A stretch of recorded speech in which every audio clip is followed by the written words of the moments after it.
Hello दोस्तों, तो स्वागत है आपका द ट्रेडर्स कंपास की एक और वीडियो में। तो आज हम बात करने वाले हैं कि आखिर बिगनर्स लॉस में क्यों हैं, बिगनर्स को लगातार लॉस क्यों हो रहा है, क्यों वो प्रॉफिटेबल नहीं बन पा रहा है। और इसका जो सबसे इम्पोर्टेंट फैक्टर है वो ये है कि बिगनर्स को चाहिए एक ऐसी स्ट्रेटजी जिसको वो एकदम अप्लाई करे और सीधा पैसा बनने लगे और वो प्रॉफिटेबल बन जाए। तो मैं बता दूं दोस्तों कि ऐसी कोई स्ट्रैटेजी नहीं होती है, ऐसी कोई ब्रह्मास्त्र स्ट्रैटेजी नहीं है कि जिसका यूज़ आप करेंगे और आप प्रॉफिटेबल बन जाएंगे। क्योंकि स्ट्रैटेजी का मतलब प्रॉफिट नहीं होता है। जी हाँ, आप सही सुन रहे हैं कि स्ट्रैटेजी का मतलब प्रॉफिट नहीं होता है। आपको सबसे पहले स्ट्रैटेजी और प्रॉफिट में डिफरेंस करना होगा कि स्ट्रैटेजी क्या होती है और प्रॉफिट क्या होता है। अगर आपको कोई भी प्रॉफिटेबल ट्रेडर कोई भी स्ट्रैटेजी बता रहा है और आप उसको अप्लाई कर रहे हैं तो आप प्रॉफिटेबल नहीं बन पाएंगे। क्योंकि अगर आप उस स्ट्रैटेजी को लगातार फॉलो कर रहे हैं तो वो आपको एक दिन प्रॉफिट देगी तो दूसरे दिन लॉस, तीसरे दिन प्रॉफिट देगी तो चौथे दिन लॉस देगी, और जब लास्ट में आप देखेंगे अपना मंथली पीएनएल या फिर ईयरली पीएनएल तो आप टोटल लॉस में होंगे। जबकि जिसने आपको ये स्ट्रैटेजी दी होगी वो लगातार इस पर ट्रेड कर रहा है और लगातार प्रॉफिट में है, लेकिन आप अपने प्रॉफिट नहीं बना पा रहे हैं। तो आखिर इसका क्या कारण है? तो आज हम यही जानेंगे दोस्तों कि प्रॉफिट और स्ट्रैटेजी में क्या डिफरेंस है।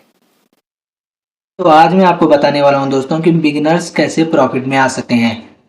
जैसे कि मैं बात कर ही रहा था कि बिगनर्स सोचते हैं कि स्ट्रेटजी इक्वल टू प्रॉफिट, लेकिन ऐसा नहीं होता है। स्ट्रेटजी का मतलब होता है स्ट्रेटजी, यानी कि स्ट्रेटजी सिर्फ स्ट्रेटजी है। स्ट्रेटजी आपको प्रॉफिट कभी भी नहीं दे सकती है, इसीलिए strategy does not equal to profit. जी हाँ, स्ट्रेटजी प्रॉफिट नहीं दे सकती है आपको।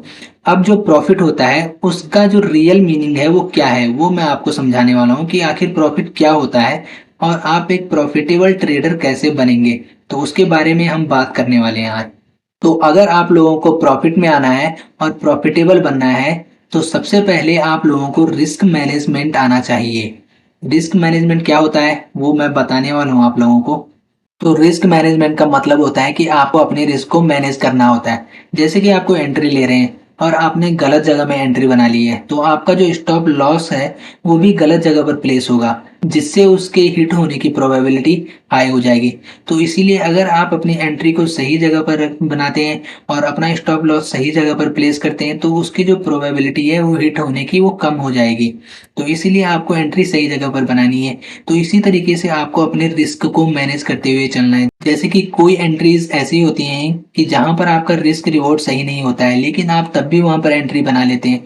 जैसे कि आपका रिस्क तो ज़्यादा हो गया लेकिन वहां पर आपका रिवॉर्ड यानी कि जो टारगेट है वो कम है, आप वहां पर भी एंट्री बनाएंगे तो अगर बाय द वे आपका स्टॉप लॉस हिट होता है तो आपको ज़्यादा लॉस होगा। या फिर अगर आपका ट्रेड लॉस में जा रहा है और आप वहां से एग्जिट नहीं कर रहे हैं, आप तब भी लगे हुए हैं कि नहीं अब ये ऊपर जाएगा ऊपर जाएगा, तो ये सारी चीज़ें जो है रिस्क मैनेजमेंट के अंदर आती हैं। इसीलिए आपको सबसे पहले अपना रिस्क मैनेज करना सीखना होगा। उसके बाद जो इम्पोर्टेंट फैक्टर है वो है टेक्निकल एनालिसिस। आप लोगों को प्रॉफिटेबल बनने के लिए टेक्निकल एनालिसिस आनी चाहिए। टेक्निकल एनालिसिस बहुत ज़रूरी है। आप लोगों को चार्ट पर सपोर्ट और रेजिस्टेंस ड्रॉ करना आना चाहिए। अगर आप सही जगह पर सपोर्ट और रेजिस्टेंस ड्रॉ करते हैं तो आप लोगों को चार्ट को एनालिसिस करने में बहुत हेल्प मिलेगी। इसलिए आप लोगों को चार्ट को रीड करना आना चाहिए। आप लोग चार्ट को फील कीजिए। अगर आपका सपोर्ट और रेजिस्टेंस सही जगह पर ड्रॉ होगा तो आप उन पर प्ले कर सकते हैं। आप उनके अकॉर्डिंग भी अपने ट्रेड को ले सकते हैं। जैसे कि कहीं पर कुछ चार्ट पैटर्न का फॉर्मेशन हो रहा है या फिर कोई कैंडलस्टिक पैटर्न का फॉर्मेशन हो रहा है तो ये सारी चीज़ें आपकी टेक्निकल एनालिसिस के अंदर आती हैं। तो आपको टेक्निकल एनालिसिस करना आना चाहिए और ये बहुत ही इंपॉर्टेंट है। उसके बाद आपकी साइकोलॉजी, साइकोलॉजी भी बहुत इंपॉर्टेंट फैक्टर है। आपकी साइकोलॉजी सही होनी चाहिए। जैसे कि आप लोग जब भी मार्केट में आते हैं तो कोई ना कोई प्लान आपका रहता है, कोई ना कोई माइंडसेट रहता है। तो आपकी साइकोलॉजी ऐसी होनी चाहिए कि मार्केट जहां जा रहा है आप उसे पहले ही प्रिडिक्ट कर दें कि हाँ मार्केट यहाँ जा सकता है। यानी कि आपको ऐसा सोचना होगा, आपको अपनी साइकोलॉजी ऐसी बनानी होगी जैसे कि ऑपरेटर्स की होती है। तो आपको अपनी साइकोलॉजी पे वर्क करना बहुत ही इंपॉर्टेंट है। जब तक आपकी साइकोलॉजी सही नहीं होगी और आप प्रिडिक्ट नहीं कर पाएंगे कि मार्केट कहाँ जाएगा, कि आज मार्केट बुलिश होगा या बेरिश होगा, मार्केट इस रेंज के ऊपर निकलेगा तो यहाँ से बुलिशनेस आएगी, ये सारी आपकी साइकोलॉजी होनी चाहिए। जो आपको चार्ट रीड करना है, आपको चार्ट को फील करना है, आपको पता होना चाहिए कि ऑपरेटर्स यहाँ पर क्या सोच रहे हैं, तो आपकी एक पॉजिटिव साइकोलॉजी होनी चाहिए।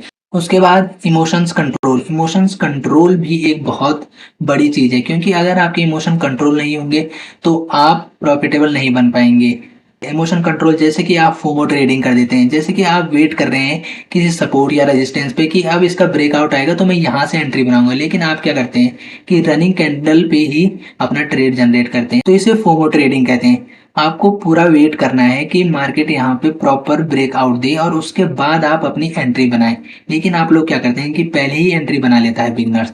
तो आपको ये नहीं करना है। ये सारे इमोशंस हैं, या फिर आपका जैसे किसी ट्रेड में लॉस हो रहा है और आपको पता है कि मार्केट अब ऊपर नहीं जाएगा और आप तब भी वेट कर रहे हैं और अपनी पोजीशन को एग्जिट नहीं कर रहे हैं, तो ये सारे आपके इमोशंस कंट्रोल में आते हैं। आपको अपने इमोशन को कंट्रोल करना होगा।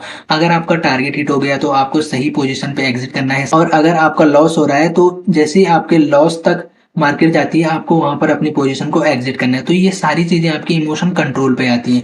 उसके बाद है माइंडसेट। आपका माइंडसेट पॉजिटिव होना चाहिए। पॉजिटिव माइंडसेट का मतलब है कि जब मार्केट ओपन होता है तो आप उससे पहले जरूर कुछ ना कुछ प्लान करके रखते होंगे।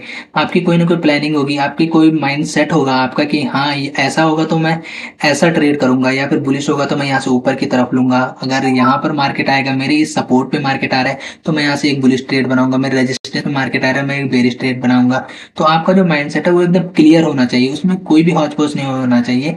आपका जो व्यू है वो क्लियर होना चाहिए। उसके बाद आता है रूल्स। जब आप ट्रेडिंग करते हैं तो आपको अपने लिए कुछ रूल्स बनाने पड़ते हैं कि हाँ, अगर आपको जैसे कि आपको एक दिन में 2 ही ट्रेड करने हैं, अगर आपका एक लॉस में जाता है तो उसके बाद आपको एक ही ट्रेड करना है। तो ये सारी चीजें आपके रूल्स में आती हैं। आपको ओवर ट्रेडिंग नहीं करनी है, आपको इतने बजे ट्रेड करना है, या फिर ऐसे ही कुछ आपको अपने लिए रूल्स बनाने पड़ेंगे। उसके बाद है रिस्क। ये बहुत ही इंपॉर्टेंट है दोस्तों, क्योंकि अगर आप रिस्क नहीं लोगे मार्केट में तो आप मार्केट में मत आइए, क्योंकि मार्केट जो है वो पूरा रिस्क का गेम है। यहाँ पर विदाउट रिस्क कुछ नहीं होता है। तो इसीलिए रिस्क तो आपको लेना ही लेना पड़ेगा। तो जब आप ये सारी चीजें मिलाते हैं तो उसके बाद बनता है आपका प्रॉफिट। इन सारी चीजों से मिलकर बना होता है प्रॉफिट। और अगर आप इन सबके साथ स्ट्रेटजी को ऐड करते हैं, जी हाँ, अगर आप स्ट्रेटजी यहाँ पर ऐड करते हैं तो उसके बाद आपके प्रॉफिटेबल होने की जो प्रोबेबिलिटी है वो बढ़ जाएगी और आप जल्दी प्रॉफिट में आ जाएंगे और एक प्रॉफिटेबल ट्रेडर बन जाएंगे। तो आई होप कि आप लोगों को समझ में आया होगा कि प्रॉफिट का मतलब क्या होता है। क्योंकि अगर आप स्ट्रेटजी को यहाँ से ड्रॉप कर दें, आप स्ट्रेटजी को यहाँ पर यूज ना करें और सिर्फ इन चीजों का यूज करें तो आप तब भी एक प्रॉफिटेबल ट्रेडर बन जाएंगे। लेकिन अगर आप इन सबको यहाँ पर ड्रॉप कर दें और इनको भी यहाँ पर आप नेग्लेक्ट करते हैं और इनका यूज नहीं करते हैं और सीधा स्ट्रेटजी का यूज करते हैं तो आप प्रॉफिटेबल नहीं बन पाएंगे। इसलिए मैं कह रहा हूं दोस्तों कि स्ट्रेटजी का मतलब स्ट्रेटजी होता है, स्ट्रेटजी का मतलब प्रॉफिट नहीं होता है। तो आई होप कि आप लोगों को समझ में आया होगा कि प्रॉफिट का जो रियल मीनिंग है वो क्या होता है। अगर आपको एक प्रॉफिटेबल ट्रेडर बनना है तो आपको ये सारी चीजें फॉलो करनी होंगी। आपको रिस्क मैनेजमेंट आना चाहिए, आपको टेक्निकल एनालिसिस करनी आनी चाहिए, आपकी साइकोलॉजी अच्छी होनी चाहिए, आपके इमोशंस कंट्रोल होने चाहिए, माइंड सेट आपका पॉजिटिव होना चाहिए, रूल्स आपको अपने लिए बनाने हैं, आपको रिस्क लेना है, आपको सही एंट्री पे रिस्क लेना है, सही जगह पर रिस्क लेना है। और अगर आप उसके साथ अपना सेटअप और स्ट्रेटजी वहां पर ऐड करते हैं तो आप प्रॉफिटेबल बन जाएंगे। तो मैंने यहाँ पर सारी चीजें क्लियर करवा दी हैं कि आप कैसे प्रॉफिटेबल बन सकते हैं और बिगिनर क्यों लॉस में है और वो कब प्रॉफिट में आएगा। तो अगर आप इसका स्क्रीनशॉट लेना चाहते हैं तो आप इसका स्क्रीनशॉट ले सकते हैं, और आपको ये चीजें करना बहुत जरूरी है। ये आपको फॉलो करना पड़ेगा, ये आपको आना ही आना चाहिए, उसके बाद ही आप एक प्रॉफिटेबल ट्रेडर बन पाएंगे। आई होप आपको वीडियो पसंद आया होगा। अगर आपको वीडियो पसंद आया तो वीडियो को लाइक करें, चैनल को सब्सक्राइब करें, और अगर आपने अभी तक अपना डीमैट अकाउंट ओपन नहीं किया है तो मैंने डिस्क्रिप्शन में लिंक दिया है, आप उस लिंक पर क्लिक करके वहां से अपना डीमैट अकाउंट फ्री में ओपन करवा सकते हैं। तो मिलते हैं दोस्तों अगली वीडियो में।